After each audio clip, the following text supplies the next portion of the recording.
साहेब, AC मध्ये बसणारी पोरं दंगलीमध्ये आज जात नाहीत, जातात तुमची आमची लेकरं, तुमची आमची भाऊ. म्हणून ही कविता, तिचं नाव चल दंगल समजून घेऊ. आदेश आले, अफवा आल्या, रंगीबिरंगी झेंडे आले, दगडासोबत धोंडे आले, कळपा कळपानं गेंडे आले, धर्मासाठी कडवे आले, मतांसाठी भडवे आले.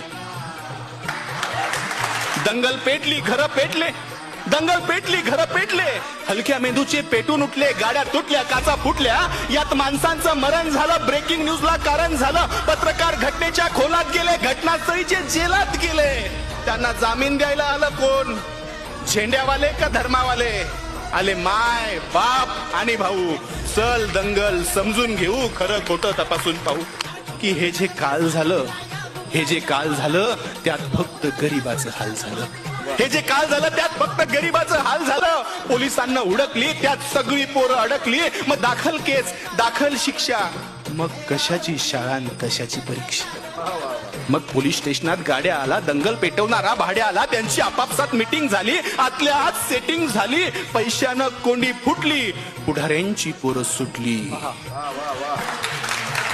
असं सगळं घडतं दंगलीच्या भोवताल, असं सगळं घडतं दंगलीच्या भोवताल. पेटवणाऱ्याची सुटतात, बाकी भाकरीसाठी मवताल. आता जेलात त्यांच्या ढोंगणावर रोज कचून दंडे पडतात. दादा हो, एकदा जाताना साहेबाला विचारा, कोलम कसा असतो, थर्ड डिग्री कसा असतो. आता त्यांच्या ढुंगणावर जेलात रोज कचून दंडे पडतात. पेटवणाऱ्याची सुटली, बाकी सालो चाल सडतात. असं सगळं दंगलीमध्ये होत असतं भाऊ. चल दंगल समजून घेऊ, खरं खोटं तपासून पाहू.